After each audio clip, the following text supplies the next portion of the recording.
Welcome to Catholic Feedback. I'm your host, Keith Nestor. On this podcast, we connect the eternal truths of the Catholic faith with everyday life.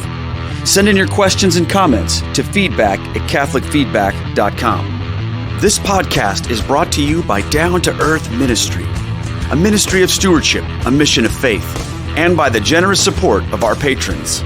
For more information, please visit downtoearthministry.org. That's down, the number 2, earthministry.org. Let's get to it. Welcome to Catholic Feedback, the podcast where we connect the eternal truths of the Catholic faith to everyday life. My name's Keith Nestor. I'm so excited that you are here with us tonight. Tonight's episode is going to be a ton of fun. We're going to be welcoming two incredible guests, Sean and Paige Hussey, who are joining us tonight because we're going to be talking about what it's like if you're married to someone and you're Catholic or you're being drawn to Catholicism and they're not. And they love Jesus and stuff, but they're just not on that train. It's a situation a lot of people find themselves in. And Sean and Paige have an incredible story and an incredible journey of how God has worked in their own life. And I don't want to spoil it. I'm going to let them tell the story, but you've probably seen Sean and Paige on YouTube if you watch YouTube, because they have a very popular channel, and both of their stories about coming to faith have hundreds of thousands of views. They're an amazing couple, and I'm very, very excited to welcome them here tonight on Catholic Feedback. So everybody put your hands together out here for my good friends, Sean and Paige Hussey. Welcome to Catholic Feedback, you guys. How you doing tonight? Good. Hey, everybody. Good to be with you. Great to be with you, Keith. Yeah. Thank you for having us. I'm so thankful that you guys are here tonight. It's late. You got the kids put to bed, right? We sure do. Grandma and Grandpa are making sure they don't wake up. Yeah. Okay, so tell us all about your family. Because we know you have kids. So I spoiled that. So let us know. That's fine. Yeah, we have 2 kids. They're amazing. We have Emma, who's 20 months old, and she sprints everywhere and never stops talking. So that's really fun. And then we have Leo, who is 5 months old, and he is spitting up everywhere and just is starting to learn how to sleep. We did some sleep training, and we're getting 10 hours a night. So we're starting to feel like we're getting this whole 2 under 2 thing under control. I feel like a new person. Sleep changes everything. Yeah. So. Incredible. That's incredible. Man, I was thinking our youngest son, he didn't sleep through the night until I think he was over 2. It was horrible. Yeah. I wish I would have had whatever sleep training you guys have for Leo, because seriously, that's amazing. Shout out to, Tell us about that. Like, what does sleep training look like anyway? Yeah, there's a lot to it. So you got to give a shout out to Taking Care of Babies. Okay. That's the sleep training course we do. Yeah. I think actually she's a conservative Christian woman who does the course. Yeah. Her name's Kara. Yeah. And so, she is a nice play on words there. Yeah. And it's a lot of things. It's like, it's just shut your kid in the room with the lights off and don't come in no matter what. No, I'm just kidding. It's not that. It's actually really nice. It's not that bad at all. Yeah. There's just a few little sleepy cues you build into their habits and routines leading up to 5 months. And then at 5 months, you just kind of institute some sleep routines, like not associating feeding with going to sleep. Trying to get them to learn to put themselves to sleep rather than needing to be consoled to go to sleep. So it's been great. It's helped us a lot. Yeah, it has. And it's not the cried out, shut the room till morning. It's nice. You get to go in, and she calls them pop-ins. So you get to go in and, get them to calm down. Sure, but then you got to go back out, and, it's amazing. They learn, they figure it out. Yeah. It's really great. That's so great, man. That's so great. Well, I know you're busy people. So you have 2 kids and you have this YouTube channel. Sean, tell us about how that got started and what people can find on your channel. Yeah, well, it got started or continued because of Paige. I guess, so I did in October 2019, I did these 3 videos that I put on YouTube. I had no YouTube channel or following or whatever, but I put those on because I knew that probably some family and friends would watch those videos. And it could be maybe lead to an opportunity to have a couple of conversations. But that was my only intention with it initially. And it certainly did that. Like, nobody really watched the videos on YouTube other than a few people, but I did have some conversations actually from them, which was nice. And then in March, right after our first daughter was born in March of 2020, right after COVID, and we were quarantined, Paige basically, for whatever reason, felt the Lord speak to her heart. And she sat me down one day out on her front step and said to me, Sean, I think that you have particular gifts and charisms for being able to kind of just share the faith and to do apologetics and help people know a little bit more about Catholicism. And I think you should take your YouTube channel and podcast more seriously, because you never know what the Lord could do with that. And I was honestly like, not interested. When she said that, I did shut her down a little bit, but then, wouldn't you know it, providentially, God was on Paige's side, because that week, that one video I made, How a Protestant Made Me Catholic, ended up, for whatever reason, kind of catching a lot of traction on YouTube. And as you said, has, over 200,000 views at this point, and kind of created an opportunity for me to be like, okay, this is maybe something that I should pursue. And it can be an opportunity to share the gospel and to share the Catholic Church. And so that was kind of the foundation of it. So really, really thanks to Paige that I started this. Mm-hmm. That's awesome. That's all. I think I just love stories where things like that happen organically, or through the Spirit, where you don't sit down and create this structure and this plan, and it's kind of like this strategic thing where, okay, here are the 9 things you have to do to make a YouTube channel. I know a lot of times in my life I've tried to do things like that, and it's rarely worked. Yeah, right. Things that I've seen God use have been the things that I've just sort of been going with the flow, and God just does it, Yeah, absolutely. Yes. Yeah. That's fantastic. Yeah, absolutely. Just kind of trying to be open. You're right. I think when you force doors open, I mean, that's rarely a good idea. But just waiting for the opportunities when the Lord opens those doors for you. And then of course, just being willing to step through them. Mm-hmm. So I know you have guests on your show, because I got to come on your show, and you talk about a lot of apologetics things too. Is there anything that you like? What's your favorite thing to talk about when it comes to this stuff? Wow, that's a great question. Nobody's ever asked me, what's my favorite thing to talk about? Yeah. Yeah, I mean, I don't know. One of them is, I think, it would definitely be like baptism as being necessary for salvation, being regenerative. I don't know. I think that something about that is so interesting to me is because it's not like, although it is a Catholic thing originally, it's something that kind of a lot of times is like painted as like a Catholic Protestant dispute. Yeah. But even historic Protestantism would accept baptism as a necessary means of salvation. And even Martin Luther himself didn't see a contradiction between being justified by faith alone, but also the necessity of baptism for our salvation. And so I think it's a topic that's just like, it's really interesting. It's obviously the entrance into the life with Christ. It's beautiful what happens in a baptism. Being able to watch our kids be baptized and to be made new creations is like unbelievable, even though it seems so ordinary, to be able to recognize the extraordinary nature of what's actually going on there. I just think it's a really interesting thing, and it's a helpful conversation starter, I think, also to start with a little bit more unity between Catholics and Protestants. So at least as a starting point. So that's certainly at least one thing that's on my mind right now that's of interest to me. Awesome. What about you, Paige? What are you interested in right now when it comes to the faith? What's the Lord just stirring up in your heart these days? Yeah, I'm actually right now rereading the book, Searching for and Maintaining Peace. Have you read that book? I have not. It's so good. I read it. My sister-in-law gifted it to me last year for Mother's Day. And I think it's going to be one of those books that I reread every year and learn something new from every year, because motherhood has a lot of challenges. You're with your kids a lot and don't feel like you get a lot of time to yourself for that, like holy hour or space of like silent prayer with the Lord. So this book is just all about cultivating that interior peace to help. It's not a book about motherhood at all, but it applies 100% to motherhood. And so right now I'm rereading that and just absolutely loving it and like underlining every single word. So is it like a devotional book, or is it like what kind of book is it? It's just a really short book, probably like 120 pages. It's Father Jacques Philippe. He has a couple really good, I can't remember, what is that? It's like I can't remember. He's like got a lot of those just small books that are about 100 pages.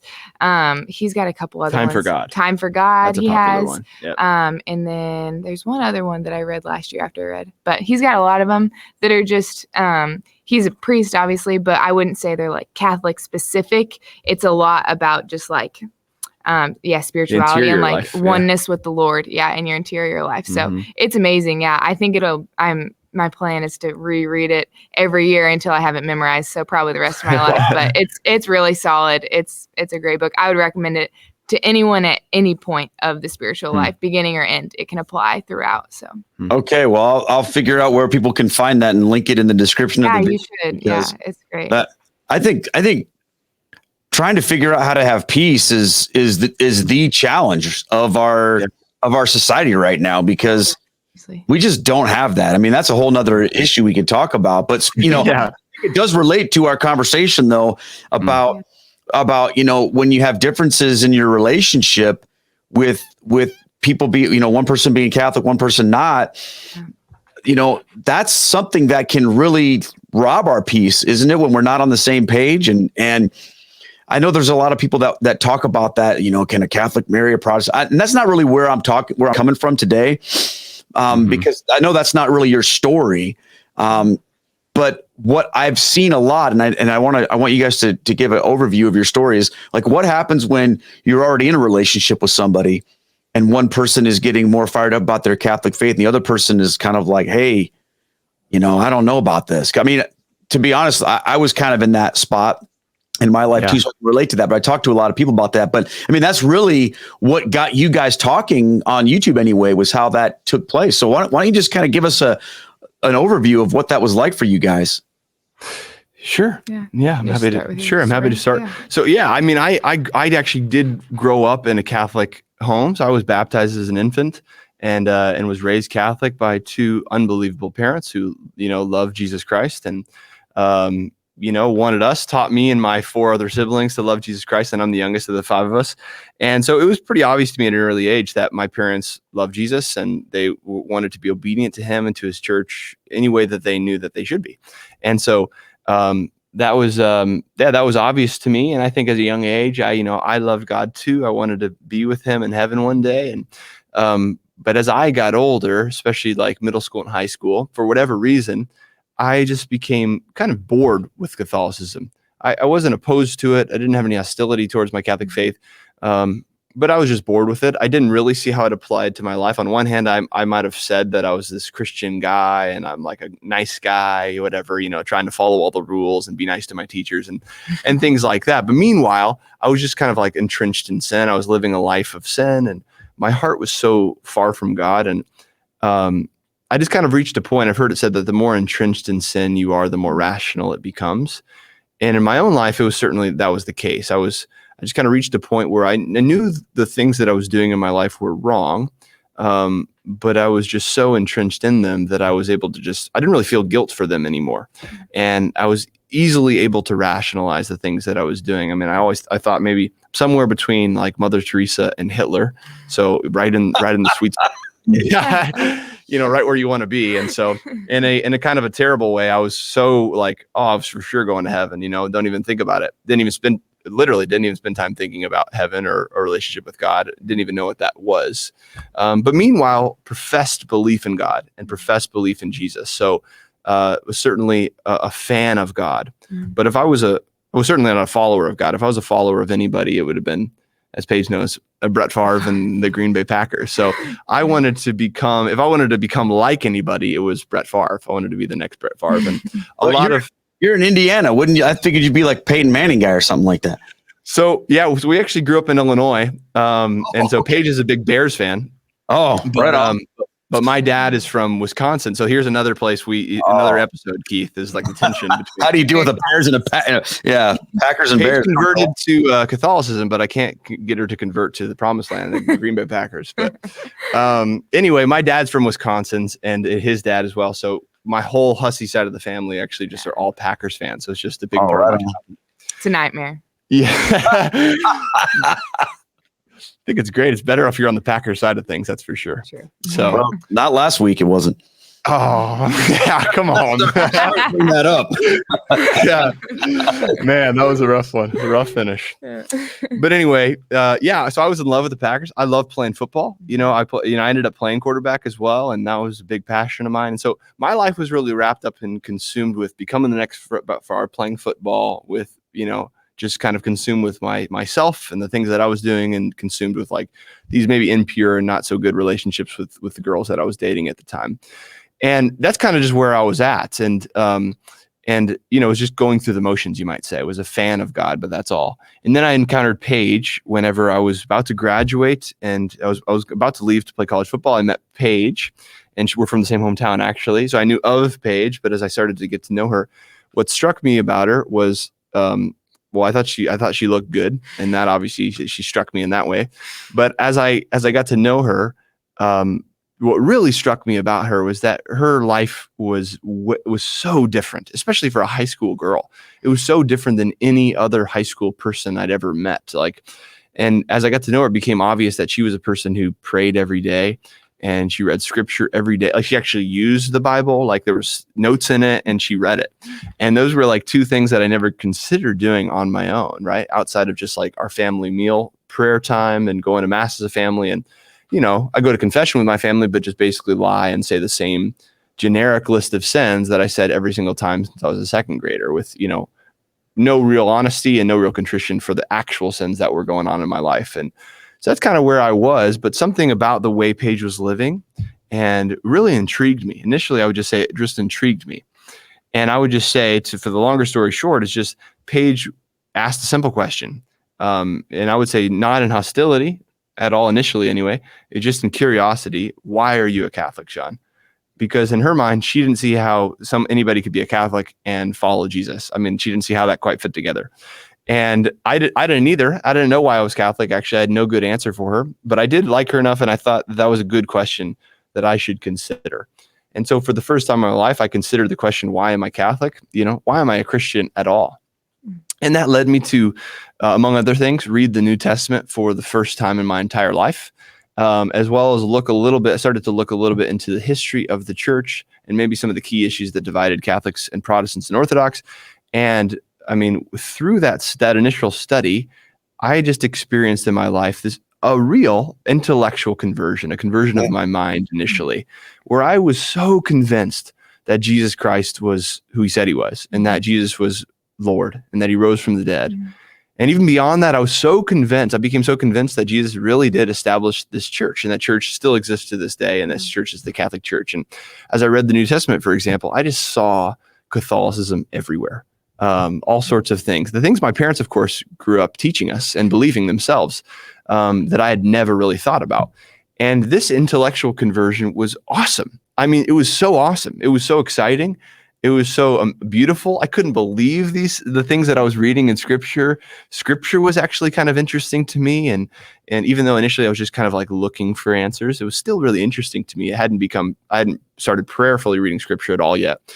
But that intellectual conversion, I would say pretty quickly, led to a more important interior conversion in my own life, where I realized, you know, I really do believe all of this is true. And I believe in Jesus. And so if that's true, my life needs to look different. I need to repent. You know, I wouldn't have used that word at the time probably, but you said my life needs to look different. And so I went to confession at the University of Illinois, in the chapel there, just some random morning before class. And that was my first honest confession of my life. Maybe other than my second grade confession, I hope was honest. I think it was. But other than that, that was my first real honest confession as an adult. And in that confession, I just encountered the abundant, unbelievably gracious mercy of God. I encountered the person of Jesus for the first real time. You know, I met him. Like, you know, I always think of the quote from Pope Benedict, and I don't have it exactly right, but he says something to the effect of, being a Christian is not the result of an ethical choice or a lofty idea, but it is an event. It's a decisive event. It's an encounter with the person of Jesus Christ, who gives life meaning and direction. And that was what I experienced in that moment, in that confessional. I experienced an encounter with a person that actually, for the first time, gave my life amazing meaning and direction, and a direction that I never thought I would have in my life. And so that was really exciting. So it just led me deeper into a pursuit of truth, led me deeper into pursuit of relationship with Jesus. And of course, it led me way, way deeper into the Catholic faith, and just falling in love with the sacraments and a relationship with Jesus in his church and the Catholic Church. And meanwhile, I'm dating Paige still along the way. And she's excited that I love Jesus Christ, but I don't know how excited she is that I'm that I'm loving being Catholic and loving going to mass and things like that. I don't know how much Paige loved the mass. Yeah. But anyway, so that's where we were at least at that point. And so I'll let Paige pick it up from there. Yeah, because I'm dying to hear how you processed all this. Paige is like, all right, he's like becoming a Christian, but wait, no, don't go that way. Come this way, right? Yeah. Right. Yeah. Like, yeah. all right. Yeah, you're really close, Sean. Yeah. No, I think when I asked him that question, I genuinely was curious, like why he was Catholic, because growing up, I grew up in a Methodist family and went to me too. Yeah. growing up. Yes. That's right. Yeah. And then in high school, went into a non-denominational evangelical youth group. And so I was super into my faith from a very young age and experienced like a personal conversion in like my sophomore year of high school. I always grew up knowing God, loving God. My mom is an amazingly faithful woman. She's, oh my gosh, she's amazing. But She sure is. set the example for me in my youth and then continuing now, especially into motherhood. But then sophomore year of high school is when I really had a conversion and just started to, read the scriptures and get to know the Lord. And at the end of my sophomore year, which was when Sean was leaving for colleges, whenever we got to know each other, and I was just asking him, why are you Catholic? And I saw his family who they always prayed before meals, and no matter where they went on a weekend, if they were gone for sports or gone for a family vacation, they always found a mass to get to. And I thought both of those things were very unique. And a lot of the Catholics that I had known at the time, I didn't feel like they placed such an emphasis on their faith in their home, that they were more just Catholic by name. So I was like, why do you really want to be a Catholic? And so as our relationship grew and Sean came to know the Lord more, and it was beautiful for a while. I mean, it's always been beautiful. There have been challenging moments, but for a while there, it really was great because we were reading scripture together all the time and just diving really deep. And then it came a point where it was very obvious that Sean was like becoming convinced by the truths of Catholicism. And I was like, whoa, okay, this is a lot. And it became a different type of challenge in our relationship, because now it was like I was dating Sean and he was obviously a Christian. He was always a Christian, but he was really living that out authentically in his life. And he loved the Lord and was in that pursuit of truth and pursuit of him, which was great and a blessing in our relationship. But then it proposed that new struggle of, okay, you're definitely Catholic and I'm definitely not. And now we have to, wrestle with this. Yeah. And I would say too, Keith, like I remember Paige coming to the first mass with me that she ever came to with me, right? Yeah. At the University of Illinois at the St. John, the church there. And oh man, I think coming to that mass just affirmed that you were never becoming Catholic. Right then and there, I was like, I will never be Catholic. Oh man, the priest was like, it was beautiful. I mean, I think we would love it now. I would love it. I loved it. The priest was like chanted like most of the mass, and it was very traditional in that way. And it was so foreign to Paige. Like, why are they singing every single word? Why don't they just say it? And so I think at that moment, I think we both knew, like, okay, we have a lot of unity here, but there's a bit of division that still exists. Yeah. Definitely. Yeah, I can completely relate to what you're saying. I mean, when you have those moments where you're both like, we have these common things, we love Jesus. Yeah. But and I tell people, I say, it's not like, going from Catholic to Protestant or Protestant to Catholic isn't like you're just sort of, a different brand of soda. It's like you've changed universes.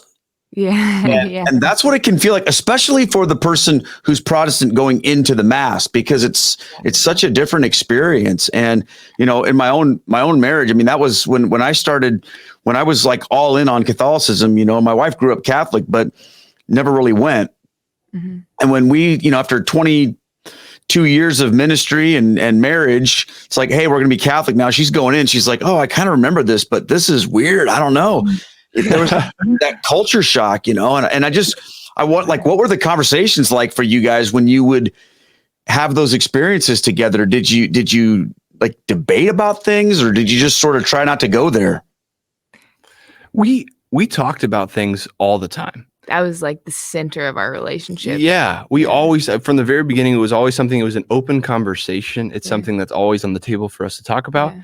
And usually it was positive. Yeah. Usually they were positive conversations. I mean, sometimes sad. There was sometimes sadness associated with it at the end of a conversation where we'd be like, wow, we're really not on the same page with whatever the topic might be, you know? And the Eucharist became a focal point of a lot of those conversations, because I would say that some of the other things that Paige struggled with, you know, especially like purgatory might have been one that was a little bit more difficult. Confession in particular, you know, definitely. But those, I think her objections to those, she was able to overcome them through her own study fairly quickly. Yeah. Those weren't necessarily like huge sticking points for us, nor was Mary actually. For whatever reason, Paige was actually drawn to Mary immediately. Wow. That was like an obstacle we never had to overcome, which is surprising too. Yeah, praise the Lord. But I think it speaks to, and Paige could probably speak to this more, but I definitely think it speaks to Paige's experience with women in her family, even like going back generations, with like women being like really solid models of faith for the family. Yeah. Paige's mom and Paige's grandmother and great-grandmother and great-mother just like continues to go backward, these women who are just so solid in their faith. So I think kind of having that background in Paige's life, she kind of saw the Catholic Church's you know, reverence or you know, veneration for Mary, and just kind of honoring the life that Mary lived and all these types of things as being something really attractive. And I think she saw that being really valuable to life as a Christian. She also didn't have any like of the misconceptions about what Catholics thought about Mary going in. So I would say the first thing she heard about Mary were like not misconceptions. Yeah. So they made a lot of sense to her. Yeah. Yeah. That's but all. I would say, but I would say the Eucharist though became probably the main doctrine that was tough. Yeah. That was tough to talk about, you know, like you know, I was reading all these different things from Scripture and like even looking at like church fathers, but in particular like Scripture, which we always like talked about and deliberated. What does it mean? And of course, you're going to be drawn to John chapter 6 as a part of that conversation, at least somewhat. And it was like it was so frustrating at the time to be like, for me to read John chapter 6 and to think, man, that seems so obvious. Can you believe that's in Scripture? This seems like so clear that Jesus is teaching. You know, that the Eucharist is his real presence, that Jesus really gives himself to us, his body and blood to us in the Eucharist. And like, isn't that just obvious? You know, he says, my flesh is true food, my blood is true drink, you know? And Paige would read the same exact passage and think, isn't it so obvious? Jesus is speaking metaphorically. And that was tough. You know, how do you kind of overcome that? We're both looking at the same Scripture passage. It says the exact same thing. We agree on what it says, but we don't agree on what it means. And so that conversation about the Eucharist, because of course, for me as a Catholic, that's the source and summit of our faith. And that is Christ himself. And so that is very important. And it's also really joyful and really amazing. And what a great gift, the greatest gift that Jesus could give to his church, if that's really true. And so, of course, I wanted Paige to think about that. And I wanted Paige to, really consider that. And I think Paige really did as well. Paige really wanted to consider it. But for a long time, she was, I would say, not convinced. No, I would say, whenever all of our conversations started, I would have told you there's absolutely no way I would ever become Catholic. And that was not even on the table for me at the time. I remember, from very early on dating, we were like on the path for marriage, and we both wanted to be married. And we had many conversations of what it would look like to be married with him Catholic and me not, and what we would do with our kids and what we would teach them and what we would offer them. So I think for a long time, it wasn't even in the ballpark that I would become Catholic. And like Sean said, I had a lot of disagreements on, different teachings that we believed in. And when we say a long time, like we literally mean years, like over the course of multiple years, as Sean was on that pursuit of truth for Jesus and his church, I would be constantly asking him questions like, okay, well, what's the Catholic Church teach on this? What's the Catholic Church teach on that? And then we just became on that search together now. But there for a while, it was me constantly trying to disprove him. But both of our temperaments are very naturally laid back. Phlegmatic. And we are not really prone to anger. And so I think that helped our conversations always because we never really fought and got angry. We more would disagree and then get sad. Sometimes. But so I think over the course of those first few years, we had many, many conversations about confession and purgatory and the saints. And I don't know if anybody remembers Catholic Lighthouse Media CDs before like podcasts really hit it big, but we have a stack. Yeah. Oh yeah. You'd go to a new church and they've got all the different CDs. You grab them on your way out, drop a couple dollars in. And we would listen to those together on car rides or listen to them separate and come together and talk about them constantly. We were doing that every single day and just trying to sort out those different truths that ultimately led me to Catholicism many years down the road. But the Eucharist was the biggest stumbling block for many years. Yeah. Absolutely. Yeah. Well, there's a lot I want to unpack there. But I know people are dying to know, Paige, okay, well, what happened? Like, how did you then? Because I mean, I get it. You were like, this is never going to happen. There's no way. And I can relate to that 100%, but then here you are. So tell us how that happened. Yeah. I'm an unbelievable apologist, Keith. Yeah. It was all him. No, that wasn't it at all, actually. Yeah. There was many years during our time of dating where we were in the same town, but then also long distance. And there came a point in our relationship where there was going to be a good chunk of time that we were going to be long distance. And I was like, okay, if I'm ever going to be Catholic, we've been dating for many years at this point, and I was like, okay, if I'm ever going to become Catholic, like I was kind of getting on board with some of the teachings. Mary, especially, I never had a problem with, and honestly really loved the teaching of the Catholic Church on Mary. And so I feel like she's probably the one that just brought me home. She's like, okay, Paige, we're just going to take you over here and we're going to put you in the Catholic Church in a few years. But it was just on and off different conversations about Catholicism, but then came the time when we were going to be apart. And I was like, okay, if I'm ever going to do this, it's never going to be for Sean. It's only going to be for me. And I don't ever want Sean to like sway me in that direction, because it might be easier on our marriage just to both be the same faith. And because we were getting to a point where like we thought we might be getting engaged soon and married in the future. And so I took that time while we were apart, and I just intentionally prayed with the Lord to show me the truth on which church I need to be a part of. And I was seriously torn because of the teachings. There's many teachings in Catholicism I was on board with, like I said, but also many that I wasn't, especially the Eucharist. And that's obviously the biggest deal. And so during this time, I was just praying with the Lord to show me the truth in the faith, and especially through scripture, because like we said, that was the biggest stumbling block, because I read John 6 my whole life in terms of it being a symbol, and he read it opposite. And so during that time, the Lord just opened my eyes to the truth of the teaching of the Eucharist. And especially like the capstone of that was reading the book Jesus and the Jewish Roots of the Eucharist.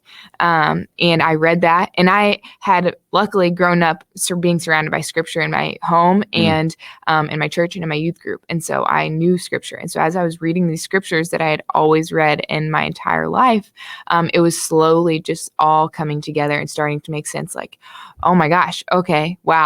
Well, I think that the Catholic Church is right about the Eucharist after all. So that means I have to be Catholic. But I didn't feel it like in my heart. I felt like, okay, I can see that the Catholic Church's teaching on the Eucharist is probably true, but I don't feel like I can be Catholic.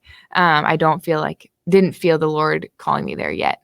And so after I read that book and felt like, okay, the church's teaching on this, I think is true, but I don't feel it. And prayed that the Lord would just, if he wanted me to be Catholic, to show me. And then over the course of that next year, I had a couple of just different encounters with the Eucharist and Mass or adoration, where I just felt like the Lord was showing me that he was truly present in the Eucharist.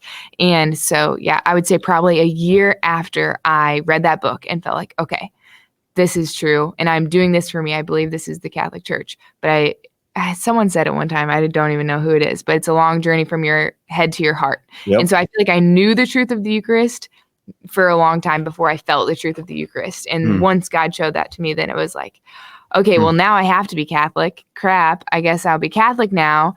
I'm not going to like it. Swallow my pride. But it came to a point where even I was just like, okay, well, maybe not now.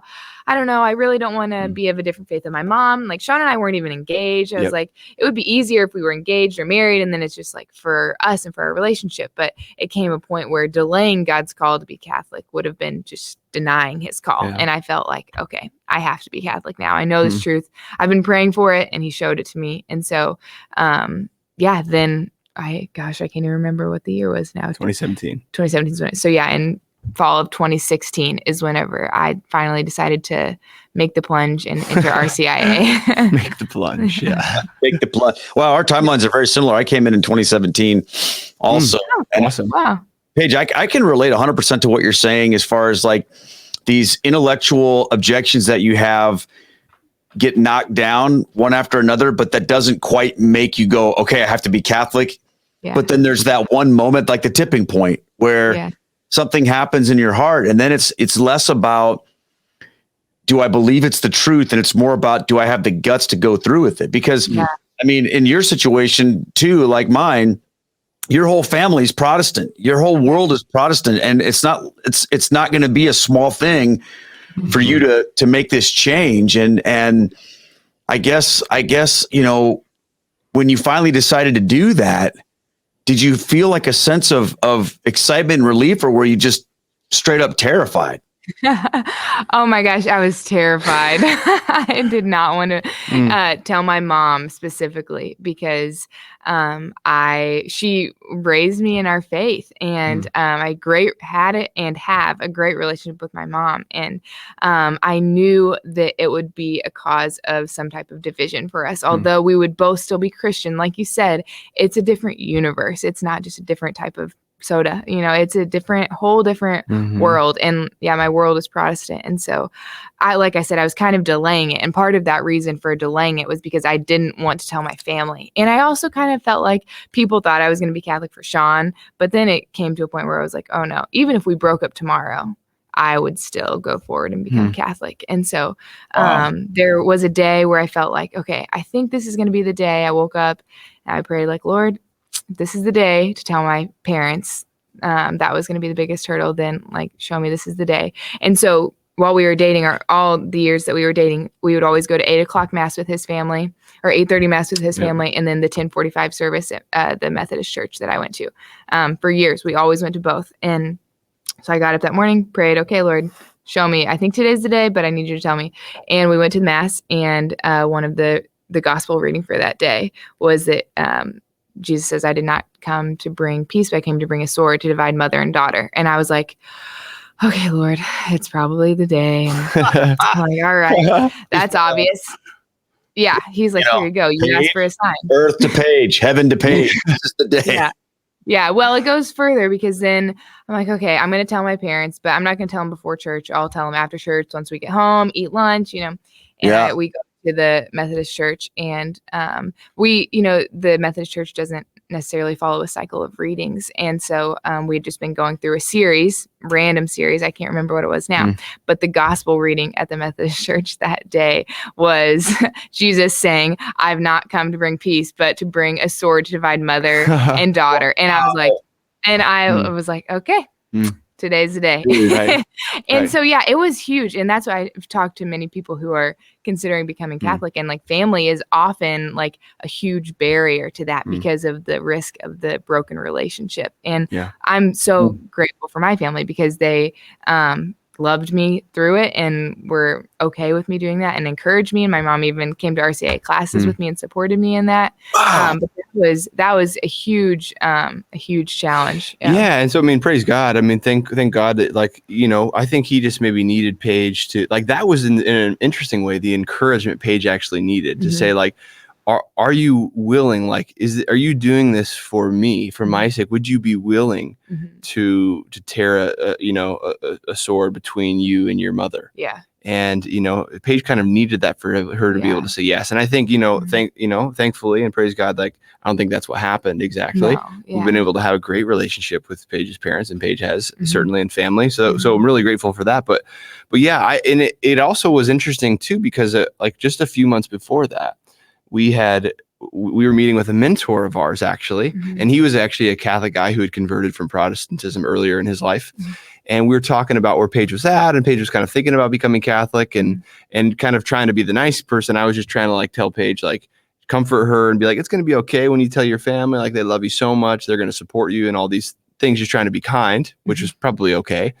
But I was saying that while this mentor was next to us, and then he immediately quoted that passage from scripture to Paige and said the same thing, well, Paige, just so you know, though, Jesus said that I came not to bring peace on earth, but a sword. Yeah. And so like that came out back in her mind and heart, remembering those words whenever we were mass in the Methodist church that day. So yeah, it certainly gave her the push she needed. Yeah, definitely. I love when God does stuff like that, and there are those little things that you just know at that point in time that God's trying to reach out to you in those ways. And I'm so thankful. I mean, I love your mom. I've never met her before. That's amazing that she's so supportive and was willing to do that for you guys. What a blessing. Sadly, lots of people I talk to don't have that kind of experience in either their relationship with each other or with their families. And people oftentimes don't know what to do, you guys, when one person is on fire for their Catholic faith or is being drawn into that. Maybe they're both in Protestant situations and one is feeling that pull and the other one is just like, hold on, what are you talking about here? Yeah. And I mean, I just like to kind of go over some things with you two because of where you've been. And, when Sean, especially with you're a very patient person. I can already tell because when people get fired up, not nothing against Paige, obviously, but when people get fired up about their Catholic faith, they usually, because they're impatient like me, become super overbearing and are always beating everybody over the head with it. But I don't think that's how you come across. I don't think that's how you were with Paige.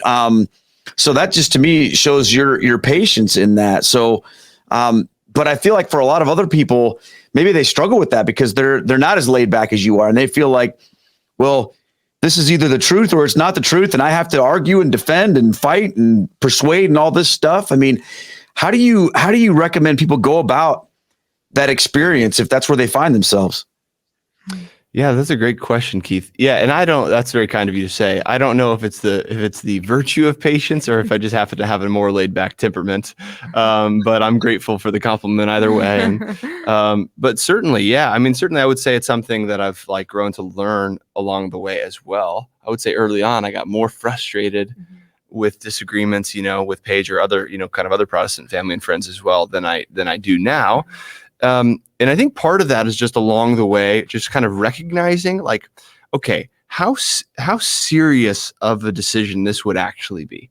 If Paige were actually to make the decision to become Catholic, like that's no light thing. And we shouldn't think like on the Catholic side of things, like in my perspective, shouldn't think that that's just a trivial decision. Like that's a really important point. Yeah. Yeah. It's a really important decision. And like we've talked about, that can cause some really big problems with friends and with family members and disunity. And like, it's just a difficult decision to make. And so it's nothing to be taken lightly. And so I think just kind of as we had more and more conversations, you start to recognize that. But also I would say just flip it back on yourself. Like from my perspective, like I wanted Paige to consider Catholicism. So if you're honest with yourself, you need to, even if you're on the Catholic side of things, you need to genuinely consider somebody else's perspective, and this is an ongoing thing. Like, I don't think I could ever honestly ask Paige to think about becoming Catholic if I'm not even going to consider becoming Methodist. Like that's just off the table altogether, or to become Protestant. So I think, and obviously I'm not convinced of that currently. And I wasn't convinced of it at that point in our life either. That's why I was led into the Catholicism and away from Protestantism as a whole. But nonetheless, I think it's an important thing to think about. Like, what would that do for me if I were to leave my Catholic faith and I were to become just a Protestant, whether evangelical or a Lutheran or an Anglican? Like, what would that be like? And I know obviously that would be insanely hard. That would be such a hard decision. There would be an obvious difficulty that would immediately exist between my parents and my brothers and my sisters and I, and even extended family. There would be a lot of hardships to being able to do that. There'd be a lot of confusion and frustration with one another. I think there'd be relationships still there, but that would be like, if I really thought that were true, would I be willing to do that? Would I be willing to follow the Lord down that path if that was true? And I think we need to think about that seriously so we can understand, like, converting is just not a simple or an easy or an obvious thing to do. It takes a lot of time. It takes a lot of prayer. And it takes a lot of strength to be able to overcome a lot of these obstacles and these difficulties that will come. So I would just say one of the ways that it's helped me to remain patient in conversations with Paige in particular, but even other family, and having these discussions, is just to like really try to recognize the other person's perspective. It doesn't mean that I'm constantly wavering in what I believe. It doesn't mean that I'm constantly doubting, but I am constantly considering what I believe, and I'm doing my best, at least, to constantly consider, other perspectives and other objections. That's just how to have a good dialogue and good conversation anyway. If it's completely one-sided and I'm expecting you to consider everything I'm saying, but I've got no interest in considering things the other way, I mean, that's going to lead to some frustrating, intense conversations a lot of the time. Yeah. Well, I mean, that's just life anyway, but I think that's a great point, because I have met some Catholics, and certainly plenty of Protestants who don't take that seriously. They think that it's just, well, duh, you should convert. I've met some Catholics that are just like, they don't have any concept for how hard it is for a person who's Protestant to make that leap. And they think it's just a matter of information, right? If I just tell them this is what the Bible says, or this church father says this, if they just get the right information. That's why you have all these people that are so, like, I call it drive-by evangelism, where it's just, here's this video, here's this book, here's this sermon, here's this. And it's just pumping information at people all the time, believing that, well, if I just have all this information, then boom, I'll become Catholic. And of course, the same thing's true in the Protestant world. And you know this because you're on YouTube, that there are a lot of Protestants out there. They're always telling you things in their comments, about, well, did you know this, and you're like, all right, here we go. But to have that within such a close relationship with your spouse, or with your fiance or whatever, you have to have that. And I'm like I said, I'm impressed with how long you guys let that play out. I mean, Paige, what about you?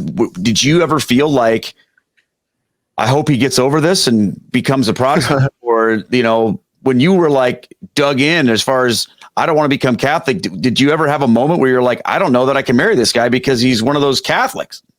I do that. Yeah, it was challenging at times. I don't feel like we ever got to the point where that we felt like we were going to break up because of our religions being different. Because I think we both felt like we were constantly pursuing Christ, separately and together, which I think is really important. Just in a Christian relationship in general, is to always be on pursuit of Christ, both for yourself and with your spouse. So I don't feel like I ever got to the point where I was like, we're going to have to break up, because he's definitely Catholic. I think part of that is because it was very obvious very early on that he was going to be Catholic. And so I was like, well, I really love this guy, so I guess I'll stick it out. Well, what do you think are some mistakes that people make when they find themselves in those situations? Yeah, I think we were talking about this earlier, but like just approaching. Well, first of all, what Sean said, like being open to being wrong. I think that's just kind of a part of the Christian life.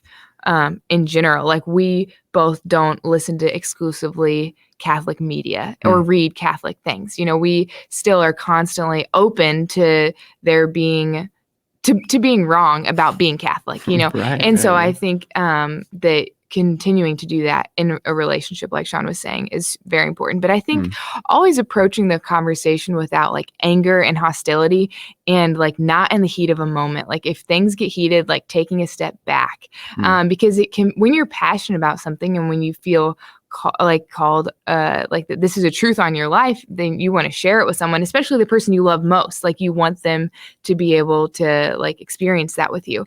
But I think it can be really easy to be like pushy and in your face, and even just like, angry and hostile about it, like my way or the highway, like this is it, or or like hit the road. So I think that can be a huge mistake, like being open to being wrong, and coming at it from a place of love and charity is just hugely important, I think. Yeah, I would agree. Yeah, Yeah. absolutely. Yeah. Another thing I would say too is just like, this seems obvious, I guess, but avoid saying things like, this is so obvious, or how do you not see this? Yeah. I mean, I have to say I'm guilty of saying things like that, sadly. But yeah, I mean, those aren't helpful. That, nobody wants to intentionally be irrational. Nobody wants to try to be irrational or to accept a worldview that isn't consistent with logic. Yeah. Nobody's trying to do that. Like, I think for most people with good hearts are trying their best they can to take the evidence that we have available to us and to make the best decision we can with that evidence. So I would just say, avoid, not giving the person the benefit of the doubt. Avoid saying those things that become personal, like, how do you not see this? Or this is the obvious reading of this passage. Yeah. Because the reality is we all come to the table with different assumptions and different backgrounds and different presuppositions. And, if I consider Paige's presuppositions that she has before she's Catholic, her position actually starts to make a lot of sense. She has certain assumptions that are different than my own. And so if I'm just saying this is obvious, or how do you not see this, then I'm failing to recognize that she's coming to the table with a different set of lens. She's coming to the table with a different set of assumptions. And, if I don't stop and think about those a little bit, I'm going to keep thinking like it's so obvious, and she or he is just not seeing this clearly. Yeah. Okay. So what you're talking about there, if you do that, you're going to avoid one of the biggest pitfalls in terms of productive conversations is, when people create straw men. So when people are having these conversations and they're like, oh, well, all you Protestants, you think that salvation is 100% just Jesus, and you don't even have to try to be holy, and you create this caricature that's not true. That's why they call it a straw man, as a way to make your point. And of course, we see that on both sides. A lot of people doing that. But when you're intentionally, respectfully engaging the other person and not trying to attack them or act like their position is unreasonable, you're going to avoid that, because a lot of times I think people get in fights over the wrong things. It becomes about the response, not about the issue. You know what I'm talking about? Where someone says something and then you end up having this fight about how a person reacted, not even what was even being discussed. But if people can have patience and respect, then I think that, you can get somewhere. So I would say definitely have patience, have respect. I mean, Paige, I want to ask you a question though about this. What do you think from the person's, put yourself back in your shoes from beforehand. What would you say to the non-Catholic person as to how they can interact with the Catholic person? Because a lot of times, because we're on Catholic channels, we tend to talk about this from one side. What about from the other side? What can they understand about how to maybe support your Catholic spouse, even if you disagree with them? Yeah, I think one thing that I felt like we always did well was like supporting each other in like our own faith. Like we both went to each other's church services every single Sunday. I think just like acknowledging that their walk with the Lord is like good and pure and holy, and like we're both just trying to get to heaven, and just walking with that person alongside of them, even if you know that like you're going to go and you're going to listen to their pastor or you're listening to the priest and it's going to be something that you disagree with. I think walking with someone is hugely important. I think also just like something that was really helpful for us, it kind of answers your question in a way. I feel like hopefully I can get back around to it. I might get distracted, but we had a mentor that we met with frequently, and I would encourage that person to have a middleman in your conversations about the faith, because it can get really heated because you both love God so much and you think that what you believe is right and you just have the other person's best interest in mind. But I think having a middleman, having a mentor, a pastor, a priest, whoever it is, have those conversations with you guys. And like for us, it was a priest, especially after I had started to kind of get on board with a lot of the Catholic Church teachings. I was feeling like, okay, I want to meet with someone and talk about this. And Father John was amazing about that. Like meeting and just bringing us the truths of Catholicism and just laying it out there. Like he had no stake in our relationship. He, loved us both, but he didn't care if we broke up or got together, but he definitely wanted Sean to stay Catholic and me become Catholic. And so that was helpful in that term for me becoming Catholic. But having someone on the outside helping like mentor you along the way. And I had other Protestant mentors as well, a small group leader who's still a good friend to this day, helping me along the way of that journey, like continuing to encourage your own faith and encourage you guys in your relationship. But I think having an outside person, like kind of speaking into your relationship can be really helpful so that it's not just always disagreements between the two of you, I think is helpful. That's huge. People ask that specific question all the time about, well, should we go to each other's services and things like that? And I know some people disagree about this, but my own personal opinion, I think you should, because as long as it's both ways, if you just have one person saying, well, you have to come to my stuff, but I'm not going to your stuff, that's not helpful. No, but it's not helpful. If you can be mutual in that, because you're both seeking truth, and if you're both open to truth, then I think that's going to be okay. Yeah, and I think like prayer all the time in our relationship, especially for me, at least I'm sure it was for you, but I just like always asking, praying to the Holy Spirit for opportunities to like share my faith and to share like having something come up that would be a natural avenue for me to share why I believe something, rather than always just like, you're going out on a date and you bring your journal and be like, this is the truth on justification. Let's talk about it. Rather like asking the Holy Spirit to intercede in your relationship and give you guys opportunities for that to just come up naturally so that it's not always going to be just like a disagreement or you dread going on dates because you feel like you're just going to fight about faith the whole time. Well, I think just to add to that too, I think that was one thing that was really helpful for Paige and I, like other than Father John, who is like the perfect person for that personality because he was sharing the truths of the Catholic faith with us, but in a non-confrontational way. He was just saying, hey, here's what they are and here's some of the grounds for them, but it wasn't like pushing or pressuring to Paige or anything like that. So definitely finding the right person for that. But even I think this like the CDs and podcasts and books served as that middleman in some ways, where it wasn't just like either Paige or like coming to each other, say like, hey, here's this argument or hey, you think about what sometimes we did. And there's obviously open conversation, but sometimes it was better just to be like, hey, let's both listen to this or let's both read this book.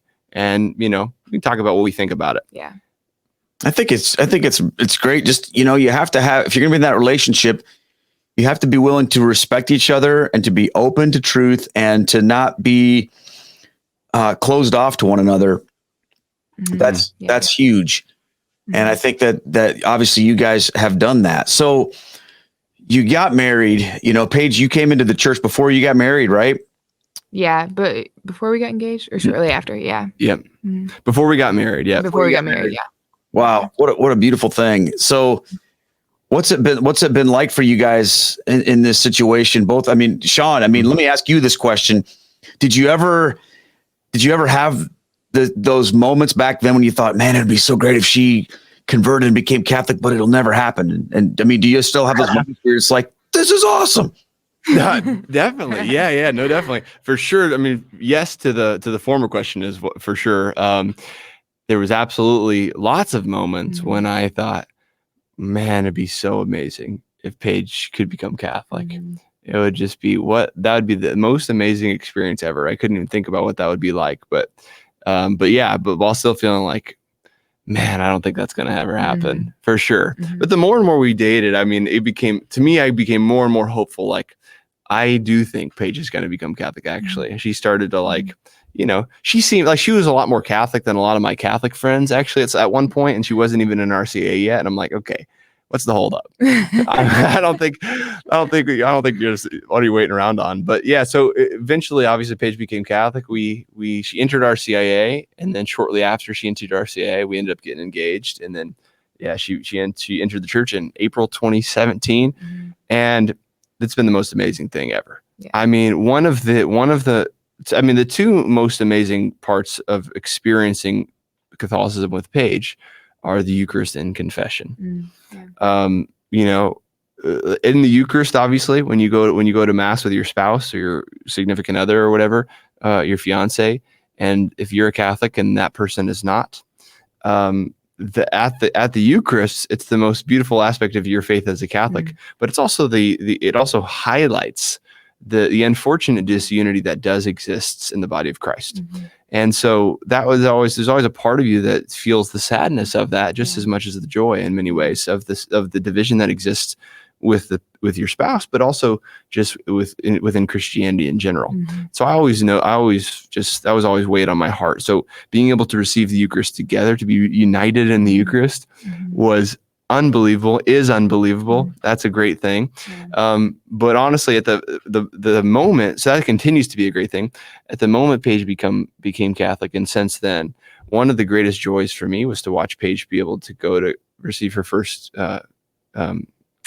we'll go to the Sacrament of Reconciliation for the first time, which was obviously something that was really tough to go to. You're confessing for the first time ever, a lot of years of sin to confess. But I in a particular way could visibly see the difference that it made in Paige's life, where she had all of these sins in her life that really weighed on her. And of course, as a Protestant, she confessed them to Jesus, and she did the best that she could to be sorry and to ask for his mercy.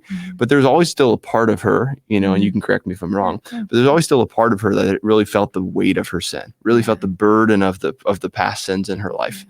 And when I watched her go to confession for the first time and come out of that confessional, I could see just visibly this weight, this burden of sin just lifted away, just gone from her life, and just kind of literally this new life the Lord had given her. And of course, it's great to be able to go now as a family together and be able to receive that sacrament. So it's been a great joy, of course, just to enter into the sacramental life of Christ as a couple. Yeah, definitely. Yeah. Beautiful. Wow, you guys, what an incredible story. I'm looking at you guys and I'm thinking, this is my prayer for so many people that I've talked to and that I've been with in life that are struggling and that they're trying to figure out how to make this work. And the thing I would just say is, if that's you today, if you're in a situation and you're feeling like, man, I don't know how we could do this, just look at these two, because the thing you have to remember is you can never give up on God. You can never give up on anybody. And you can never, no matter what somebody says, I'll never do this, I'll never do that. Let the Holy Spirit do his work. Let the Blessed Mother do her work, and amazing things can happen. But, look at what happens when you have to be patient too. You have to respect each other and treat each other with love and grace and show. And I think here's the biggest thing I take away from your guys' story. Okay. And for both of you in different ways, you both showed each other Jesus by modeling holiness and by modeling love. Sean, you first came to Christ because you saw Paige in high school as this person who was different. She was not on the same track as everybody else that you were running around with. And there was something about her that was so just beautiful inside and out to you because she had the Holy Spirit on her. She was living for Jesus. And that was amazing. That drew you to her on a deeper level than anything you could understand. And then Paige, for you, you saw Sean living out his Catholic faith and you were just like, wow, he's serious about this. This is changing his life. It wasn't because of arguments for either one of you. Yeah. And that's the huge thing, everybody. I think we always want to start with the arguments because that's the easy thing to do. It's easy to talk. It's hard to model holiness. But you guys have a very unique, interesting story of how that worked and then transferred and then kind of did this. It's just, it's so amazing. I just think it's super cool. So I hope people are paying attention to that part of it because that's the one thing that most of us lack in this department when we're dealing with people in our lives that we wish they were Catholic or, wish they loved Jesus, even in the slightest, is we're so quick to belittle them or to disrespect them or to be overbearing because we think we have the truth. And I believe that we do. But what we have to remember is that Jesus said the world will know you are my disciples by your love. And so you have to have both. You have to have the truth modeled in holiness, but you also have to have love as a part of that. And I think that's what I'm seeing here. Absolutely. Yeah. Well, thanks, Keith. That's really kind of you to say. Yeah, I think it makes me think of this passage from St. Paul in his letter to the Thessalonians. I think it's 1 Thessalonians chapter 2, verse 8, when he says, like, with such affection, we desire to share with you not only the gospel of God, but our very selves as well, very lives as well. So dearly beloved had you become to us. And that's what it's all about. It's the gospel is obviously, it's the gospel. It's very important. People need the gospel. And they need to live that gospel in the fullness of the Catholic faith. But it's not enough to just share the gospel, right? We also need to share our lives with people, especially a spouse. You made a covenant with that person. If you're in a marriage with that person, and you have a responsibility, of course, to that person more than any other person to share the truth of the faith. But even more than that, to share your heart and your life and your love, no matter where that takes you, or no matter where that takes you along the way. Beautiful, beautiful. Paige, anything you want to say before we kind of wrap this up? I don't think so. I think you got it. Yeah. Well, you guys are absolutely awesome, and I just want to remind everybody: make sure you go check out Sean's YouTube channel and. What have you got coming up on there? What are you working on these days? I know you work for the diocese, but what have you got in the hopper?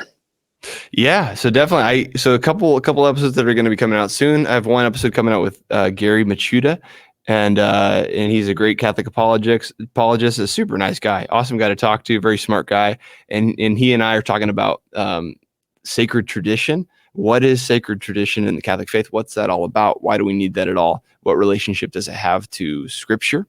And then also, I'm really excited about this one. Hopefully, I'm going to do some more with these guys in the future. There's great guys. There's these two guys, Stephen and Daniel, and they are the Catholic brothers. They recently started a YouTube channel. These guys spent 15 years. They grew up Catholic, but then they left the Catholic faith. Spent 15 years as Protestants. A lot of that time in academia. Really studying the faith and studying patristics as well, like the early church fathers and things like that, and kind of gradually made their way, up the ladder of Protestantism, high church Protestantism, and eventually now they're back as Catholics. And they've got an awesome YouTube channel with just amazing content. They're coming at things like from just different unique angles that I think are really refreshing. And they're really joyful. They're funny. They have great banter back and forth. So I have them on as well, and they shared just a little bit more about their story and their journey away from and back to the Catholic faith, and kind of what went into that. So that's a couple of things that are coming up. I'm excited about. Yeah. Awesome. Well, I'm thankful for the opportunity to talk with you and to share your witness and your example and your story with our viewers here on Catholic Feedback. And if people want to find you, what's the best way they can get a hold of you guys? Yeah, I would just check out the YouTube channel. Yeah, just go to Sean Hussey, type in Sean Hussey or Cold Brews Catholic Truths in the YouTube search bar, and my YouTube channel will come out, and check that out. There's a contact page there as well on the page. Definitely please subscribe. If you like any of the videos we're putting out there, you can subscribe and like those, begin to comment and things like that. That's the best place to start. Awesome. Well, yeah, I encourage all of you guys to do that. Great stuff. And I mean, you don't need me to say anything. You've heard these two share their faith, and I just know that God has incredible things in store for you guys. Well, thank you once again so much for being here, Sean and Paige. We pray God's blessings on your family, and our very best to you. And we know that we will see you guys again. Yes. That sounds great, Keith. What a privilege, man. You're such a joy to talk to. Oh, Thanks for having us. The honor is mine. I appreciate it. Thank you so much. All right, you guys, you take care, and we will talk to you soon. Okay. Right. Okay. Sounds good. Thanks, Keith. All right, friends. Thank you so much for listening. And I know that as you've heard them talk, you thought, I want to hear more about these guys. And like I said, go to Sean's channel and you can see their stories and listen to them share. But ultimately, here's the deal, you guys. If you're in that situation and you need help, reach out to somebody. Don't try to handle this alone. It can be tough. You got to have somebody to talk to. So I really feel like that was helpful advice. But the most important thing is be in prayer and show whoever is in your life the truth of the Catholic faith lived out in joy, lived out in full devotion. And you would be shocked at how much that can make a difference, my friends. So thank you so much once again for joining me here on Catholic Feedback. God bless you. And I hope that if this podcast was helpful, you'll share it with someone else. My prayer is that you could connect this eternal truth with everyday life, my friends. So take care, and I'll see you next time here on Catholic Feedback. Thanks for listening to Catholic Feedback with Keith Nestor. Send in your questions and comments to feedback@catholicfeedback.com. This podcast is brought to you by Stewardship, a mission of faith, and is also supported by our team at patreon.com/Keith Nestor. Please consider joining our support team. Catholic Feedback is a production of Down to Earth Ministries. For more information about Down to Earth, or to bring me to your parish or event, visit down2earthministry.org. See you next time.